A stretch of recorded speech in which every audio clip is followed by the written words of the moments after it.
माना जाता है कि इंसान का सबसे वफादार दोस्त उसका डॉग होता है, लेकिन जब आप ये मूवी देख लोगे तो आपको लगेगा कि डॉग का भी सबसे वफादार दोस्त इंसान ही है। और कुछ लोग तो अपनी जान से भी ज्यादा अपने डॉग को प्यार करते हैं। अगर आपका दिल अच्छा है तो आपको ये फिल्म डेफिनेटली अच्छी लगेगी, इसलिए एंड तक बने रहना।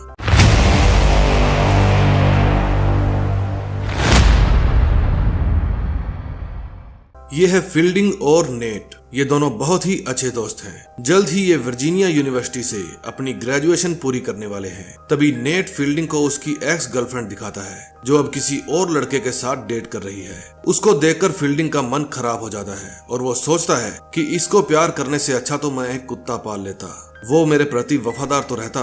दरअसल फील्डिंग के दिल में बहुत सारा प्यार भरा था और वो अपना प्यार किसी और के ऊपर लुटाना चाहता था। इसलिए वे शेल्टर में एक डॉग लेने चले जाते हैं। नेट अपने दोस्त को बहुत समझाता है, लेकिन फील्डिंग नहीं मानता।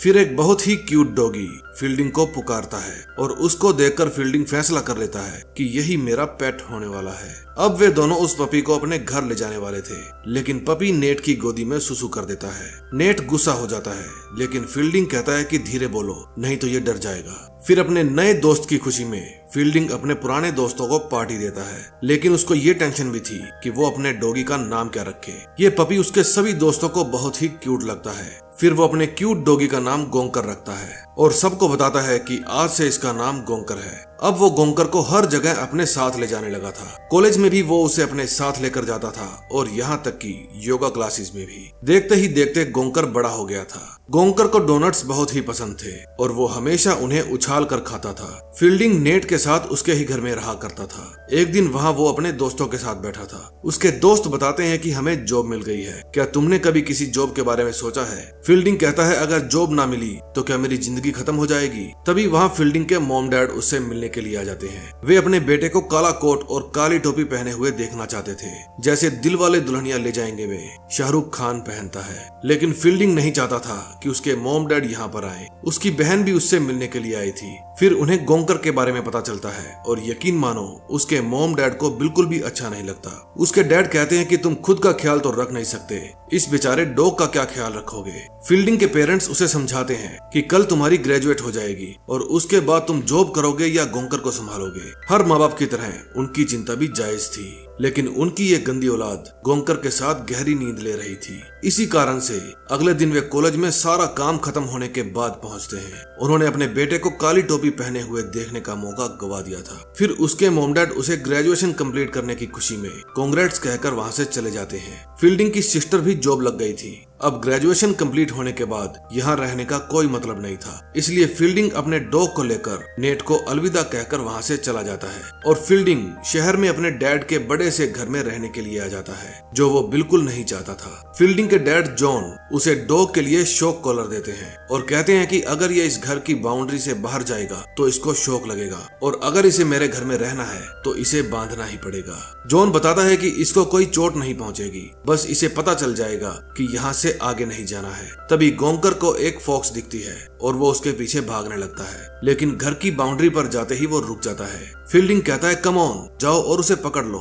इट मीन्स उनका शॉक कॉलर वाला नुस्खा फेल हो गया था। फील्डिंग की मॉम गिनी को गोंकर की चिंता होने लगती है, लेकिन फील्डिंग कहता है कि घबराओ मत, वो वापस आ जाएगा। जब गिनी छोटी थी तब उसके अंकल ने भी उसे एक डॉग गिफ्ट किया था, जो ऐसे ही एक बार घर से चला गया और कभी वापस नहीं लौटा। लेकिन गोंकर वापस लौट आया था। अगले दिन जॉन बिजनेस कॉल ले रहा था, लेकिन गोंकर उसे डिस्टर्ब कर रहा था। फिर तंग आकर जॉन फील्डिंग को बुलाता है। फील्डिंग कहता है कि डैड आपको इसे खिलाना होगा, नहीं तो ये आपका पीछा नहीं छोड़ेगा। गोंकर गिनी को भी तंग करता है और उसे बेड पर चादर नहीं बिछाने देता। ऐसा हर रोज होने लगता है। अब धीरे धीरे जॉन और गिनी को भी वो पसंद आने लगा था। उस रात मौसम बहुत ही खराब था और गोंकर छिपकर बेड के नीचे बैठा हुआ था। जॉन को उसके ऊपर बहुत प्यार आता है, इसलिए वो उसे लोरी गाकर सुला देता है। अगले दिन जब गिनी मार्केट से वापस आती है तो वो नोटिस करती है कि आज डॉगी ने उसे प्यार नहीं किया और उसने रात से खाना भी नहीं खाया। फिर वो फील्डिंग को बुलाकर बताती है कि आज मुझे गोंकर थोड़ा चेंज लग रहा है, शायद उसकी तबीयत ठीक नहीं है। फिर गोंकर को लेकर जॉन, गिनी और फील्डिंग को बहुत टेंशन हो जाती है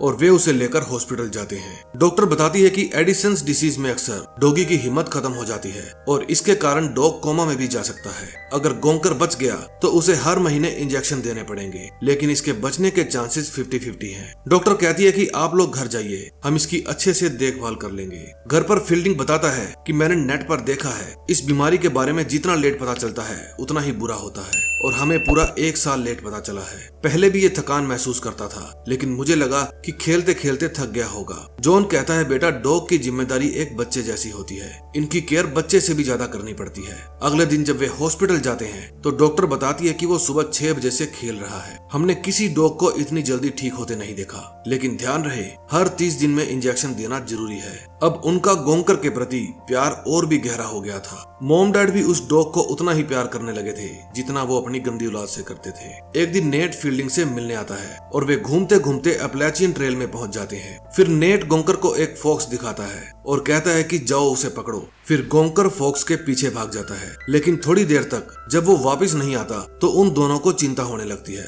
और वे जोर जोर से आवाजें लगाने लगते हैं। वे आधी रात तक उसे ढूंढते रहते हैं और जब वो नहीं मिलता तो फील्डिंग अपने मॉम डैड के पास जाकर सारी बात बताता है। जॉन कहता है कि बेटा, रात को ढूंढने का कोई फायदा नहीं है, हम सुबह चलेंगे। गिनी को चिंता होती है कि 20 दिन बाद उसे इंजेक्शन लगवाना है। अगर वो जंगली जानवरों से बच भी गया तो इंजेक्शन ना लगने के कारण मारा जाएगा। अगले दिन वे सब गोंकर को ढूंढने के लिए काम पर लग जाते हैं। गिनी ऑनलाइन का सारा डिपार्टमेंट संभालती है। जॉन और फील्डिंग खुद जाकर उसे ढूंढने का तय करते हैं। जॉन कहता है कि हमें हर community hall, Rotary club, restaurant, hostels और चर्च, हर जगह पर पूछताछ करनी होगी। हमें न्यूज़पेपर में भी उसकी मिसिंग एड देनी होगी। फील्डिंग को तो लगता था कि हम सुबह जंगल में जाएंगे और डॉग को वापस ले आएंगे, लेकिन उसके मॉम डैड को पता था कि ये इतना आसान काम नहीं है। फिर वे दोनों उसी जंगल में जाते हैं जहां वो खोया था। उसके इंजेक्शन को 19 दिन बचे थे। फील्डिंग ने गोंकर की मिसिंग पोस्ट डाली थी और उसके दोस्तों की बेस्ट विशेष आ रही थी। गोंकर फॉक्स का पीछा करते करते बहुत दूर निकल गया था, इसलिए वो रास्ता भटक गया था। अब गोंकर को भी अपने घर की याद सता रही थी। जब गैस स्टेशन पर फील्डिंग मिसिंग पोस्टर को लगा रहा था तब एक भिखारी आकर गोंकर के लिए प्रे करता है और उन्हें सेंट एंथनी की प्रतिमा देता है, जो अक्सर खोए हुए को ढूंढने में मदद करते हैं। गिनी भी अपने हर जान पहचान वाले के पास फोन कर रही थी और अपने डॉग के बारे में बता रही थी। उधर जंगल में दोनों बाप बेटा अपने डॉगी को ढूंढने जाते हैं। इन दोनों के आपस में विचार नहीं मिलते थे, लेकिन बावजूद इसके जॉन अपने बेटे की मदद करता है, लेकिन फील्डिंग उनसे जबान लड़ाने का कोई भी मौका नहीं छोड़ता। गिनी को वर्जीनिया सन्स न्यूज़पेपर से कॉल आती है और वे बताते हैं कि हम आपके डॉग के ऊपर एक आर्टिकल लिख रहे हैं और उससे आपके डॉग को ढूंढने में मदद मिलेगी।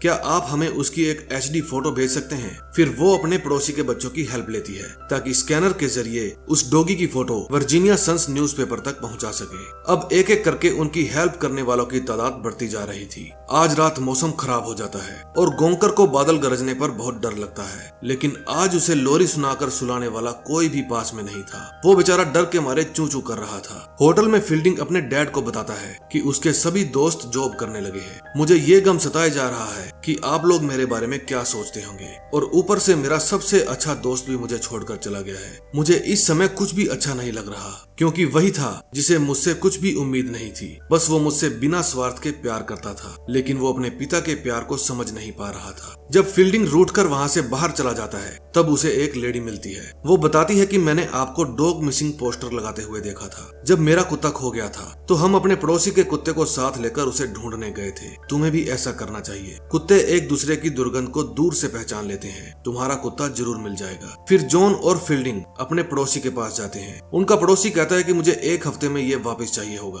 क्योंकि मैं छुट्टियों पर फ्लोरिडा घूमने जा रहा हूँ। उम्मीद है तुम 2 डॉग के साथ वापस लौटोगे। आज अपने डॉग को ढूंढने का दूसरा दिन था। वे जंगल में आने जाने वाले हर हाइकर से अपने डॉग के बारे में पूछते थे। वे उस इलाके का कोना कोना अच्छे से छानते हैं, लेकिन उन्हें गोंकर नहीं मिलता। उन्हें वहाँ पर लगे एक कैंप में लेडी मिलती है जो कहती है कि मैं ये poster high school, church, market हर जगह चिपका दूंगी। आपका कुत्ता जरूर मिल जाएगा। फिर वे बाइकर्स के पास जाते हैं और डरते डरते अपने डॉग के बारे में पूछते हैं। एक बाइकर कहता है कि मेरा भी कुत्ता घर से भाग गया था और कभी वापस नहीं लौटा। मुझे आज भी उसकी याद सताती है। तुम चिंता मत करो बच्चे, हमारे और भी बाइकर्स आजू बाजू घूम रहे हैं। हम सबको तुम्हारे डॉग के बारे में बताएंगे, तुम्हारा डॉग जरूर मिल जाएगा। फिर वे दोनों उनका थैंक यू कहते हैं। उस रात वे ऐसे होटल में रुकते हैं जहां डॉग अलाउड नहीं था, लेकिन जॉन उसे अपने कपड़ों में छिपाकर छिपते छिपाते रूम में ले जाता है। अगले दिन गिनी के पास एक लेडी का फोन आता है। वो कहती है कि मेरे पड़ोसी के पास जो भी कुत्ता जाता है वो कभी लौटकर बाहर नहीं आता। मुझे लगता है कि तुम्हारा कुत्ता भी उसी के पास होगा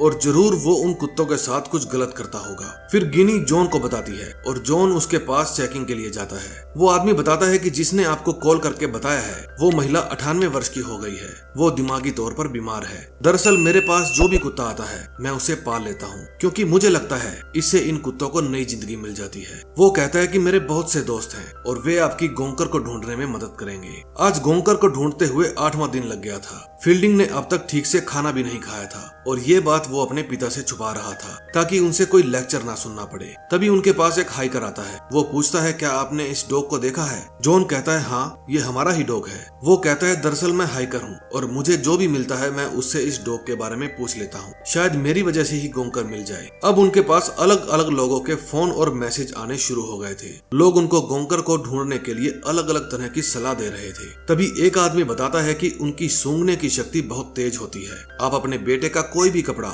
घर से बाहर रख दीजिए। जॉन और फील्डिंग ढूंढते ढूंढते एक खूबसूरत झरने तक पहुंच जाते हैं। जॉन कहता है कि हमें यहाँ पर थोड़ी देर आराम करना चाहिए, लेकिन पाँव में छाले होने के बावजूद फील्डिंग उन्हें चलने के लिए कहता है। फिर उन्हें जंगल में कुछ लड़के मिलते हैं जो कैंपिंग के लिए यहाँ पर आए थे। वे उनसे भी अपने डॉग को ढूंढने में मदद मांगते हैं। जॉन एक लड़के से पूछता है कि तुम लोग कैंपिंग के अलावा और क्या करते हो? वो बताता है कि मेरा मानना है हमारी उम्र लगभग 45 साल की होगी, जो हम किसी की नौकरी करके गंवाना नहीं चाहते। हम नेचर के साथ रहते हैं और वो काम करते हैं जो हमारे दिल को अच्छा लगे, ना कि हमारे माता पिता को अच्छा लगे। जॉन कहता है कि मेरा बेटा भी मुझे ये कई बार समझाने की कोशिश कर चुका है, लेकिन मैं कभी समझ नहीं पाया। उस रात फील्डिंग की तबीयत खराब हो जाती है और उसे खून की उल्टी आती है, लेकिन वो ये बात अपने पिता से छुपा लेता है। अब 14वां दिन लग गया था। फील्डिंग को जंगल के अंदर से जाना था और जॉन को सड़क के रास्ते से जाना था और 10 घंटे बाद उन्हें एक जगह पर मिलना था, लेकिन फील्डिंग वहां तक पहुंचता ही नहीं। जॉन को उसकी फिक्र होने लगती है। वो अपनी वाइफ को बताता है कि वो निर्धारित समय से 2 घंटे लेट है। तभी उसे अपना बेटा दिख जाता है। उसकी तबीयत और भी ज्यादा खराब हो चुकी थी। वो भूखा प्यासा पिछले 12 घंटों से चले ही जा रहा था, क्योंकि उसकी आंखें बस अपने डॉगी को ही ढूंढ रही थी।